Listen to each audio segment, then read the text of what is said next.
Ah, moleque. Como é que tá, sexto ano? Gostou dessa, né? Seguinte, tô chegando aí para mais uma matéria, mais um tema, dando prosseguimento no conteúdo.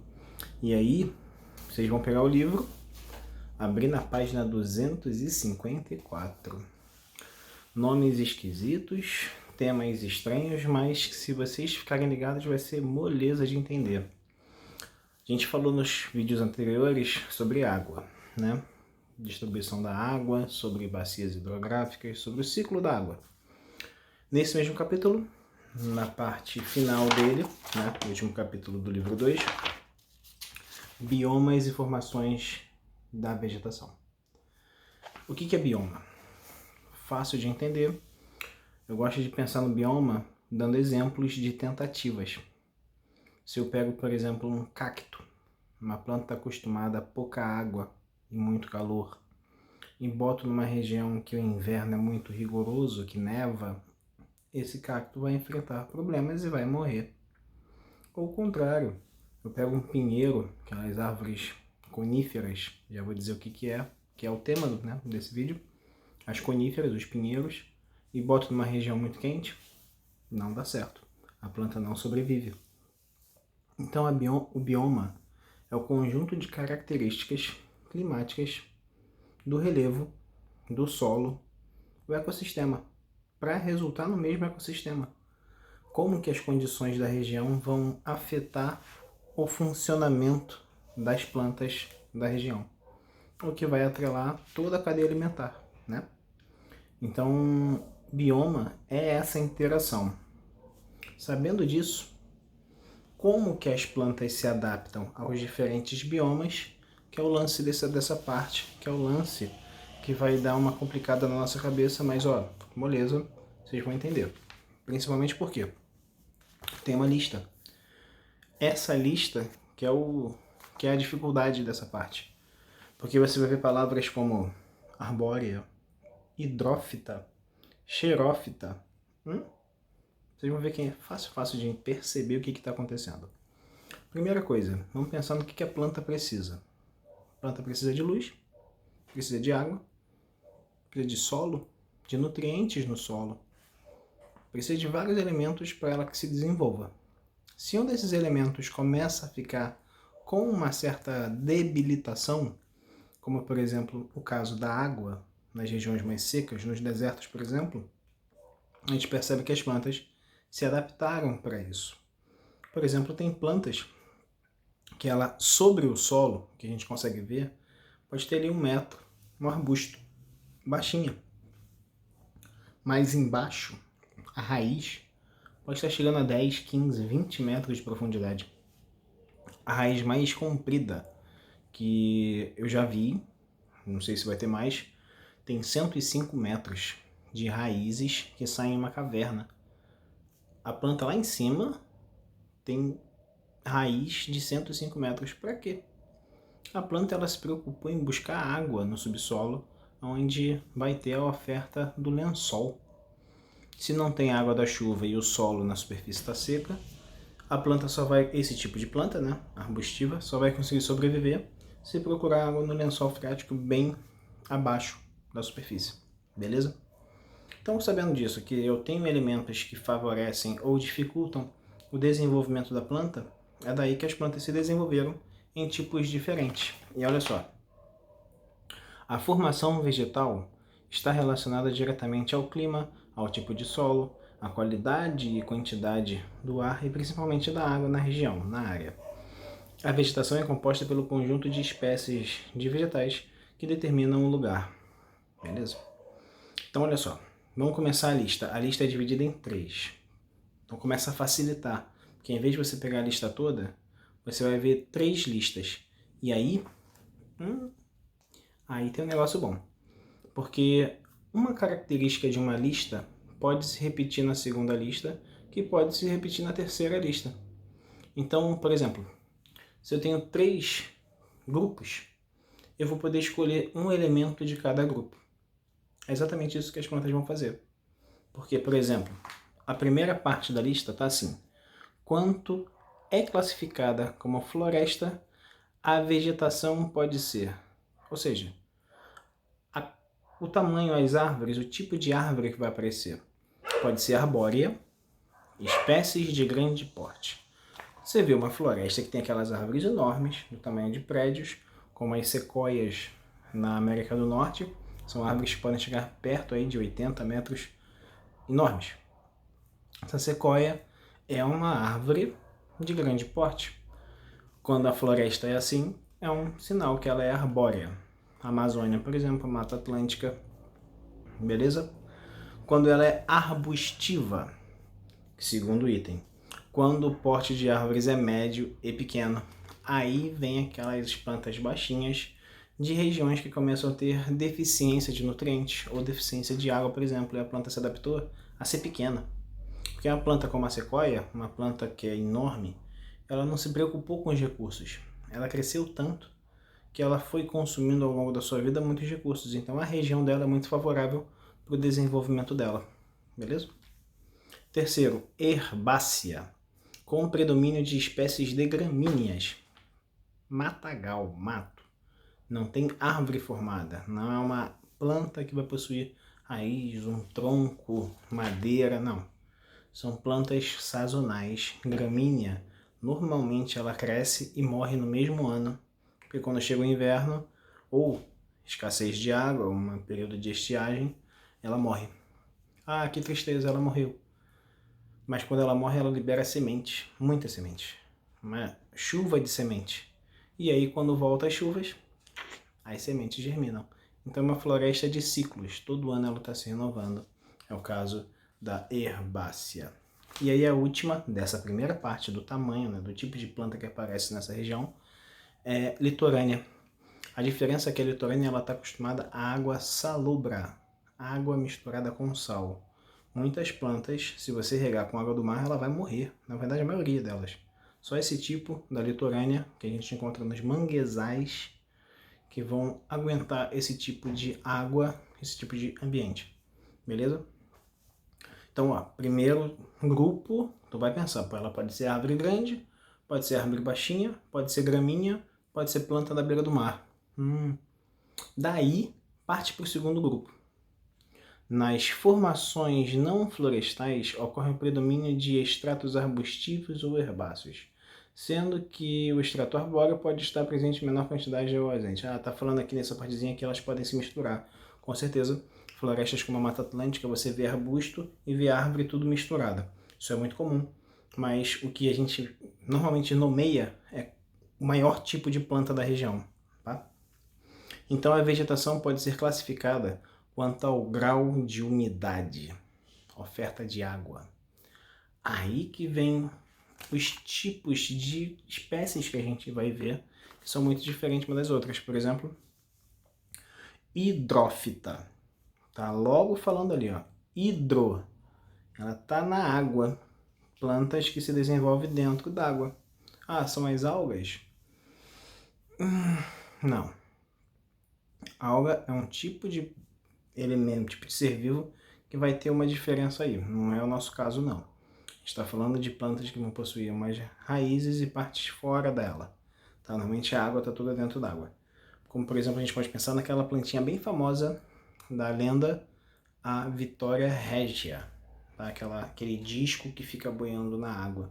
Ela está o tempo todo na água. Tá? Que a indiazinha ficou em cima, enfim. Então, plantas que estão dentro d'água, hidrófita.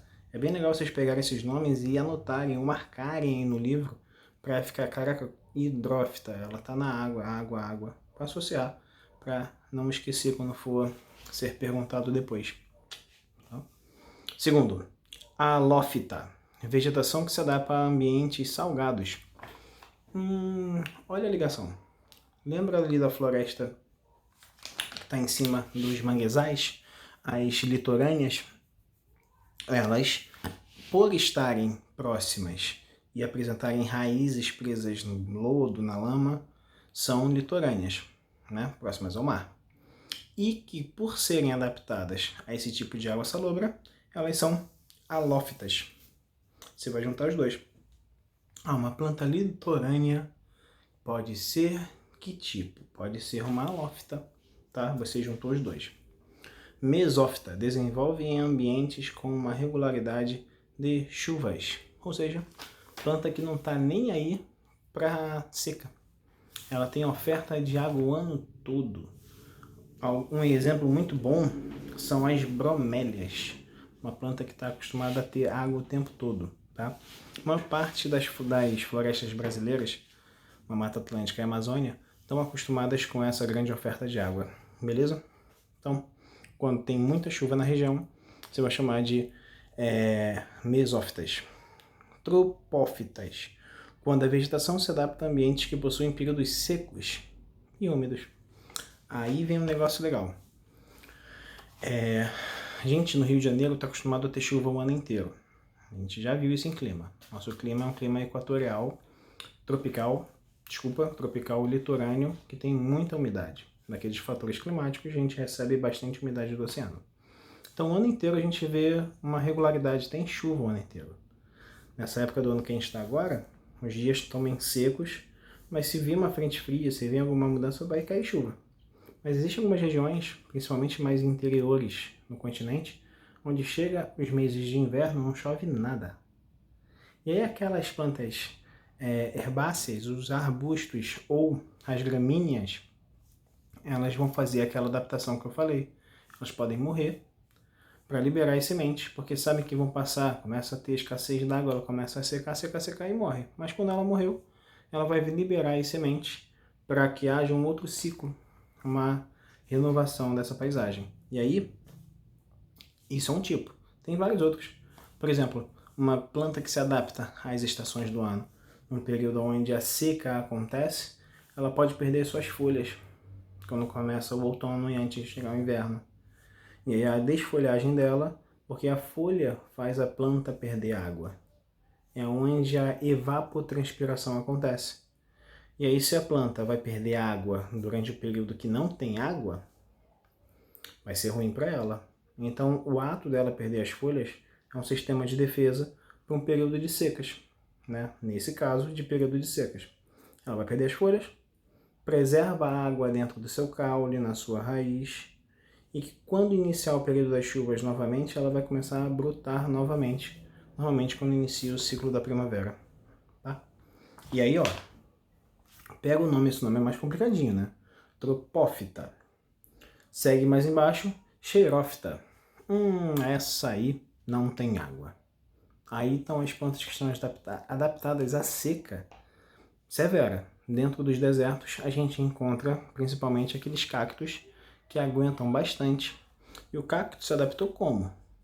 Em vez da folha espalmada, grande, com as suas células para fazer a evapotranspiração, a fotossíntese, para liberar o vapor d'água, ela tem um espinho. E a sua clorofila está no seu tronco, está na sua estrutura. Não sei bem se o nome é tronco não. É bom a gente pedir lá para a Flávia, enfim, para os professores de biologia, porque, enfim, estou pensando no tipo de vegetação, que para a gente vai importar a área, tá?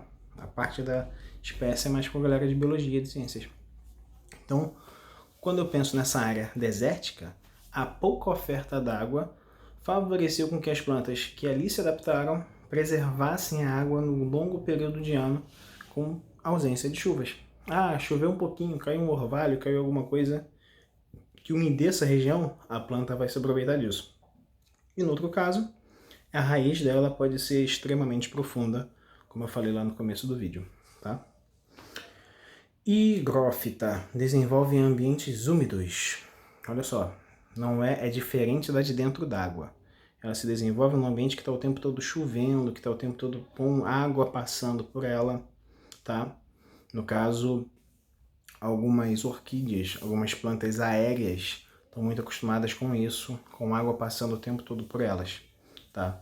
Então, olha só, pegou o primeiro grupo, lá em cima, os 4 nomezinhos estão lá em cima, arbórea, arbustiva, herbácea. Agora você pode ir fazendo ligações para saber, poxa, será que a xerófita adapta-se a ambientes semiáridos e áridos? Vai ter uma floresta arbórea com árvores gigantes? Não, vai ter arbustos. Sacou? Perdão. Aí é o seguinte, terceiro grupo, em relação à resistência de folhas, a classificação é, olha só, primeiro foi do tamanho, o segundo é o tipo de água que está na região, a oferta de água que está na região, e o terceiro é resistência das folhas. Pô, tem quantos nomes agora, meu Deus, já está no terceiro? Agora só tem 2. Então, o primeiro está dizendo o tamanho, o segundo está dizendo a oferta, que é o mais complicado, que tem mais tipos, e o terceiro grupo aí tem só 2 tipos. Aí, caducifólica. As folhas caem numa determinada estação, principalmente no inverno. Perennifólica. As folhas permanecem durante o ano todo. A última definição é só se as folhas caem ou não caem. No caso das estações climáticas, que tem o clima temperado, com as 4 estações do ano bem definidas, verão quente, outono começa a ficar mais seco, mais frio, chega o inverno bem frio, para retomar a temperatura elevando na primavera, aí a gente vê no outono e no inverno a queda das folhas. Aqui no Rio de Janeiro, algumas espécies de plantas fazem isso, normalmente são as espécies que não eram naturais daqui, como a amendoeira. A amendoeira chega os meses de maio, abril, até o começo de junho, antes de começar o inverno, desfolha pra caramba, as ruas ficam bem sujas com ela, porque ela está se preparando para entrar no inverno. Apesar do inverno aqui não ser muito intenso, mas é uma planta que veio, se eu não me engano, acho que da Ásia. E é onde o clima temperado fazia essa planta perder muitas folhas. Né? Às vezes você vê uma planta, essa planta é daqui? Não. Foi trazida em algum momento para o Brasil e pode ter dado certo aqui. Então, ó, só 2 diferenças aí. Se a folha permanece ou se a folha não permanece na árvore, tá? De boa? Pega os 3 tipos de grupos, diferencia eles para você ligar e saber que tipo de planta você está estudando, você está vendo, você está avaliando. E depois vem a distribuição, se você virar a página. Essa lista toda está dizendo os tipos que vêm, os tipos que existem de plantas.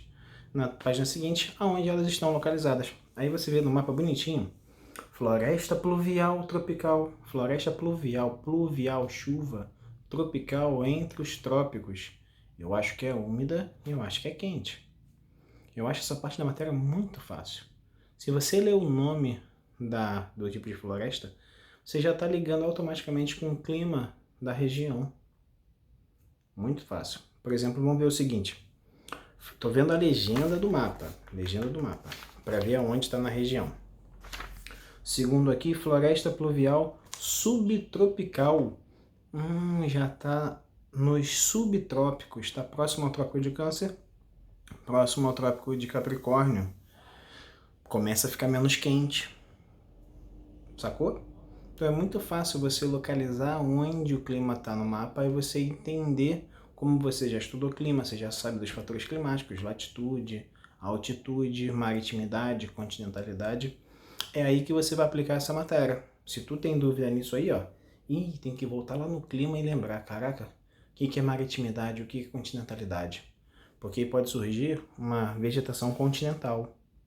Continental mais seco. Lembra da panela cheia e da panela vazia.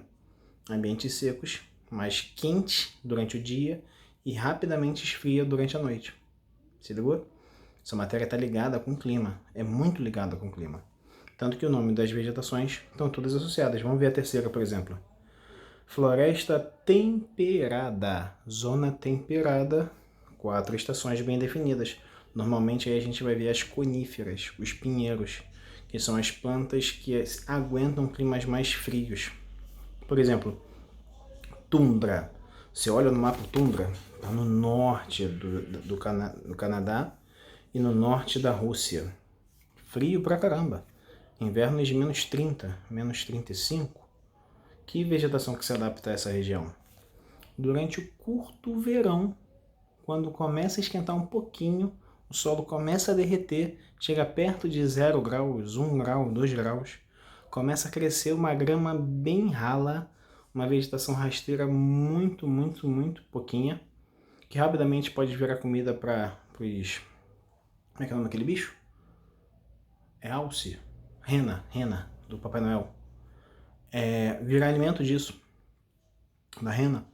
Mas aí quando volta o inverno, o chão congela novamente, essas sementes, essas plantas morrem. E faz a mesma ideia lá da liberação da semente da gramínea, que quando seca, libera sementes. Aí é basicamente a mesma coisa. Quando congela novamente, a planta morre da tundra e no próximo verão, quando derreter, ela começa a germinar novamente, tá? Então você olha esse mapa, olha, vê a corzinha, vê aonde está e tenta fazer a ligação do clima com a vegetação. Fica mole, fica fácil. É o que tem que ser feito, é o que você entendeu de clima, agora virando vegetação, tá? Então, fica ligado, se está com dificuldade em clima, tem que voltar nisso aí agora, tá? Até aproveita e tira dúvidas para isso. E aí, embaixo, vem falando um pouco dessas características. Então, eu vou pausar aqui agora, e depois a gente continua isso com mais um pouco de atenção, porque tem muitos climas desenvolvendo vegetações, desenvolvendo os biomas. Valeu?